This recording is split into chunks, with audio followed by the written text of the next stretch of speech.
সুপ্রিয় শিক্ষার্থীবৃন্দ, আসসালামু আলাইকুম।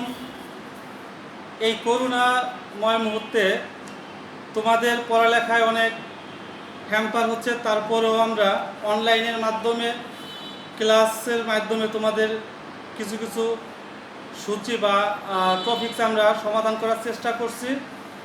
তো তোমরা জানো যে এই করুণাময় মুহূর্তটা এর আগে যে প্রথম বিশ্বযুদ্ধ হয়েছিল সেটা মনুষ্য সৃষ্টি, এবং দ্বিতীয় যে বিশ্বযুদ্ধটা হয়েছিল সেটাও মনুষ্য সৃষ্টি। কিন্তু তৃতীয় যে বিশ্বযুদ্ধটা এটা হয়তো কোনো এক সময় বিভিন্ন আন্তর্জাতিক যে সংস্থাগুলো আছে এদের মাধ্যমে প্রকাশ পাবে। এইটা একটা বিশ্বযুদ্ধ যেটাকে মহামারী হিসেবে স্বীকৃতি পাবে। ইতোমধ্যে প্রায় 27 লক্ষ লোক বা 27 লক্ষ প্লাস মানুষ এই করোনায় জীবন দিয়েছে। তো তথাপি এখনও যে তোমরা প্লাস আমরা এখনও সুস্থ আছি, এই শুভকামনায় আল্লাহর কাছে আমরা সবাই দোয়া করি যেন আমরা বাকি করোনাময় মুহূর্তটাও ভালোভাবে অতিবাহিত করতে পারি। এই আশাবাদ ব্যক্ত রেখে চলো আমরা আমাদের ক্লাসটা শুরু করি। সুপ্রিয় শিক্ষার্থীবৃন্দ, আমরা গত সপ্তাহে যে ক্লাসটি নিয়েছিলাম সেটা হচ্ছে উন্নতর জীবনধারা, সেটা হচ্ছিল তোমাদের সাধারণ বিজ্ঞানে। তো আমরা ওই জায়গায় আলোচনা করেছিলাম যে মানব দেহ বিভিন্ন অঙ্গ প্রত্যঙ্গের মাধ্যমে কিভাবে গঠিত হয়, এবং যেমন আমরা অঙ্গ এবং প্রত্যঙ্গর সমন্বয়ে যে মানব দেহটা গঠিত হয়, ওই অঙ্গ প্রত্যঙ্গগুলো পরিচালনার জন্য খাদ্যের প্রয়োজন হয়। ঠিক তদ্রূপ সেই খাদ্যগুলোকে আবার দুটি ভাগে ভাগ করা হয়েছে। যেমন প্রথমটাকে বলেছিলাম মুখ্য উপাদান এবং দ্বিতীয়টাকে বলেছিলাম সহায়ক বা গৌণ উপাদান। যেমন ধরো মুখ্য উপাদানের মধ্যে ছিল শর্করা জাতীয় খাদ্য, তারপরে ছিল আমিষ জাতীয় খাদ্য, এবং 3 নম্বরে ছিল স্নেহ জাতীয় খাদ্য। তাহলে শর্করা, আমিষ এবং স্নেহ এই 3 জাতীয় খাদ্যের সমন্বয় যেটাকে আমরা খাদ্যের মুখ্য উপাদান বলে থাকি। তার মধ্যে কি বলেছিলাম, শর্করা এবং স্নেহ জাতীয় হচ্ছিল খাদ্যের শক্তি উৎপাদন করে থাকে, এবং আমিষ জাতীয় খাদ্য যেটাকে কি মানব দেহ গঠনে অগ্রণী ভূমিকা পালন করে থাকে। চলো এবার সহায়ক ভূমিকা। তো যাই হোক, আমরা গত সপ্তাহে শর্করা জাতীয় খাদ্য নিয়ে আলোচনা করেছিলাম। আজকে আমরা আলোচনা করব আমিষ জাতীয় খাদ্য নিয়ে। তো প্রিয় শিক্ষার্থীবৃন্দ, তোমরা জানো যে আমিষ বা প্রোটিন, মানে আমিষের অপর নাম হচ্ছে হলো প্রোটিন। তাহলে এই আমিষ বা প্রোটিন মানব দেহ গঠনে কি কি ভূমিকা পালন করে, অথবা এই আমিষ বা প্রোটিনগুলো কি কি উপাদান দ্বারা গঠিত, আমাদের এই সকল উপাদানগুলো জানতে হবে। যেমন কার্বন, হাইড্রোজেন, নাইট্রোজেন, অক্সিজেন। কয়টি উপাদান? 4টি উপাদান। কার্বন, হাইড্রোজেন, অক্সিজেন, নাইট্রোজেন, এই 4টি উপাদানের সমন্বয়ে আমিষ গঠিত, বা এই আমিষের আমরা কি বলছি, অপর একটি নাম বলছিলাম প্রোটিন। এবার দেখো, আবার মানব দেহ গঠনে 20টি অ্যামাইনো অ্যাসিড দরকার। এই 20টি অ্যামাইনো অ্যাসিডের মধ্যে মনে করবা 8টি হচ্ছে আমাদের সবচেয়ে মুখ্য ভূমিকা পালন করে, আর 12টি হচ্ছে সহায়ক ভূমিকা পালন করে। তাহলে এই 8টি মুখ্য উপাদানগুলো দেখো, এর নাম হচ্ছে, প্রথম নম্বর হচ্ছে লাইসিন।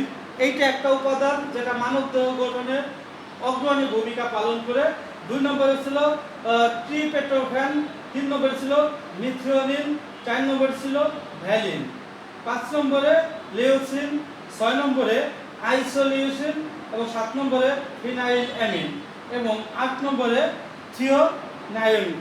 এই যে 8টি অ্যামাইনো অ্যাসিডের উপাদান, মানে মানব দেহ গঠনে যদিও আমিষের উপাদান সবচেয়ে বেশি, যেটাকে আমরা প্রোটিন বলে থাকি, এই আমিষ বা প্রোটিন জাতীয় খাদ্যের 20টা উপাদান আছে।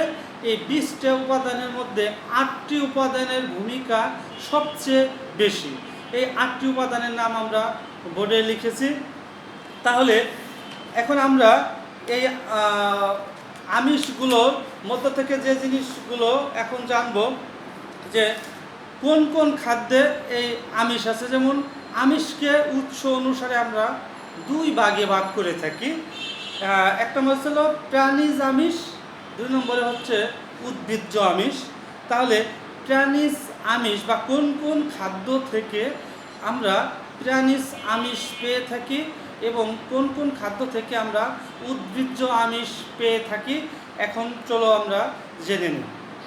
যেমন মাছ, বিভিন্ন মাছ, মাংস, ডিম, তারপরে হচ্ছে বিভিন্ন দুধের ছানা এবং পনির, এইগুলো হচ্ছে প্রাণীজ আমিষ।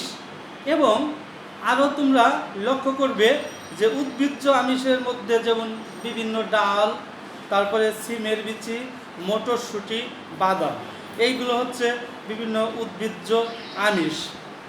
তাহলে এখন মনে রাখবা অ্যামাইনো অ্যাসিডের 20টি উপাদানের মধ্যে যে 8টি উপাদানের নাম আমরা ইতোমধ্যে বোর্ডে লিখে দিয়েছি, এইগুলো মানবদেহের গঠনে অগ্রণী ভূমিকা পালন করে বিধায় এদের পুষ্টিমান সবচেয়ে বেশি, যেটাকে আমরা পুষ্টি মূল্য বলে থাকি, এদের মান সবচেয়ে বেশি। এবং সহায়ক হিসেবে অপর যে 12টি উপাদান এদের মানে মানব দেহে গঠনে এদের ভূমিকা প্রয়োজনের তুলনায় এদের তুলনায় একটু কম বিধায় এদেরকে আমরা কম পুষ্টিমান হিসেবে বলে থাকি। তাহলে এখন আমরা যে জিনিসটা আরও জানব, দেখো মানব দেহ গঠনে প্রায় 100%-এর মধ্যে বা শতকরা 50% হচ্ছে এই পুষ্টি। তার মানে পুষ্টি বা যেটাকে আমরা প্রোটিন বলে থাকি, এই 100%-এর মধ্যে 50% কাজ নির্বাহ করে থাকে এই প্রোটিন বা আমিষ। এবার চলো দেখি স্নেহ জাতীয় পদার্থের কাজটা কি বা স্নেহ জাতীয় পদার্থটা কি। যেমন দেখো স্নেহ জাতীয় পদার্থের অপর একটি নাম আছে লিপিড। তাহলে এই স্নেহ জাতীয় পদার্থ কিভাবে গঠিত বা এই লিপিড জাতীয় পদার্থগুলো কিভাবে গঠিত হয় দেখো। যেমন ফ্যাটি অ্যাসিড বা গ্লিসারলের সমন্বয় আমরা স্নেহ জাতীয় পদার্থ গঠন করি। তাহলে এই স্নেহ জাতীয় পদার্থ কাকে বলে? স্নেহ জাতীয় পদার্থ হচ্ছে ফ্যাটি অ্যাসিড বা গ্লিসারিল জাতীয় পদার্থর সমন্বয়ে স্নেহ জাতীয় পদার্থ গঠিত হয়। তাহলে এই স্নেহ জাতীয় পদার্থের মধ্যে আবার দুই ধরনের উপাদান আমরা পেয়ে থাকি, যেটা হচ্ছে চর্বি জাতীয় উপাদান আর একটা হলো তেল জাতীয় উপাদান। এবং চর্বি জাতীয় উপাদান হচ্ছে যে চর্বি জাতীয়, যেটাকে আমরা বলে থাকি সম্পৃক্ত অ্যাসিড। তাহলে যে সকল উপাদানের মধ্যে চর্বি জাতীয় উপাদান বা পদার্থ সবচেয়ে বেশি থাকে সেটাকে আমরা বলে থাকি ফ্যাটি বা সম্পৃক্ত অ্যাসিড।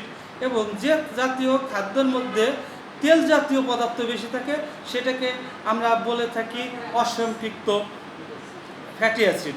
তাহলে অসম্পৃক্ত ফ্যাটি অ্যাসিড এবং সম্পৃক্ত ফ্যাটি অ্যাসিড জাতীয় খাবার কোনগুলো, তাহলে চলো এখন জেনে নেই। যেমন দেখো মাছ কিংবা মাংসের চর্বি, মাছ কিংবা মাংসের চর্বি, এইগুলো হচ্ছে ফ্যাটি অ্যাসিড। কিন্তু সয়াবিন তেল, সরিষার তেল, এই যে তেল জাতীয় যে উপাদানগুলো, এইগুলোকে আমরা বলে থাকি কি অসম্পৃক্ত ফ্যাটি অ্যাসিড। এবার দেখো উৎস অনুসারে স্নেহ জাতীয় পদার্থ আবার দুই প্রকার। উৎস অনুসারে স্নেহ জাতীয় পদার্থ দুই প্রকার। এক নম্বরে যেমন প্রাণীজ স্নেহ জাতীয় উপাদান, দুই নম্বরে উদ্ভিজ্জ স্নেহ জাতীয় উপাদান।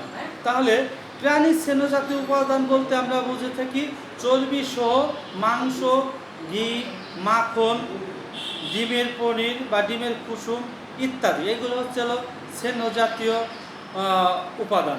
তাহলে উদ্ভিজ্জ উপাদান কোনগুলো? উদ্ভিজ্জ উপাদান যেমন মনে করো বাদাম, বিভিন্ন বাদাম, পেস্তা বাদাম, চীনা বাদাম, এই জাতীয় যে উপাদানগুলো, এগুলোই হচ্ছে উদ্ভিজ্জ স্নেহ জাতীয় পদার্থ। তাহলে এখন চলো আমরা জেনে নেই স্নেহ জাতীয় পদার্থের কাজটা কি।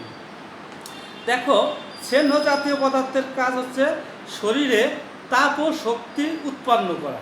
মানে তুমি যে সকল খাদ্য গ্রহণ করো না কেন, দেখবা যে যে সকল খাদ্য খাওয়ার পরে শরীরে দৈহিক বৃদ্ধি ঘটে, সাথে সাথে দৈহিক বৃদ্ধির সাথে শক্তিও উৎপন্ন হয়, এই সকল উদ্ভিদের কাজ হচ্ছে স্নেহ জাতীয় পদার্থ। তারপরে 2 নম্বরে যেটা দেহের পুষ্টি বা বৃদ্ধির জন্য এই স্নেহ জাতীয় পদার্থ অত্যাবশ্যকীয়, যেটা মানে প্রয়োজনীয় বলে থাকি। তারপরে দেখবা যে ত্বকের যে মসৃণতা এবং সজীবতা বজায় রাখে এই স্নেহ জাতীয় পদার্থ। তারপরে যেসব ভিটামিন, যেমন বলতে পারো এ, ডি, ই এবং কে, এই জাতীয় পদার্থগুলো সাধারণত স্নেহ জাতীয় পদার্থ সমন্বয়ে গঠিত। ঠিক আছে, তো সুপ্রিয় শিক্ষার্থীবৃন্দ, আমরা জেনে নিলাম আমিষ এবং স্নেহ জাতীয় পদার্থ মানবদেহে কিভাবে কাজ করে এবং মানবদেহ গঠনে কোন উপাদানের ভূমিকা কতটুকু, সে বিষয়ে আমরা এতক্ষণ বিস্তারিত আলোচনা করলাম। তো আশা করি তোমরা বুঝতে পেরেছ। আমাদের পরবর্তী ক্লাসে যে সহায়ক যে 3টি খাদ্যের উপাদান আছে ওইগুলো আমরা জেনে নিব। আজকের মতো এখানেই শেষ করছি। আল্লাহ হাফেজ।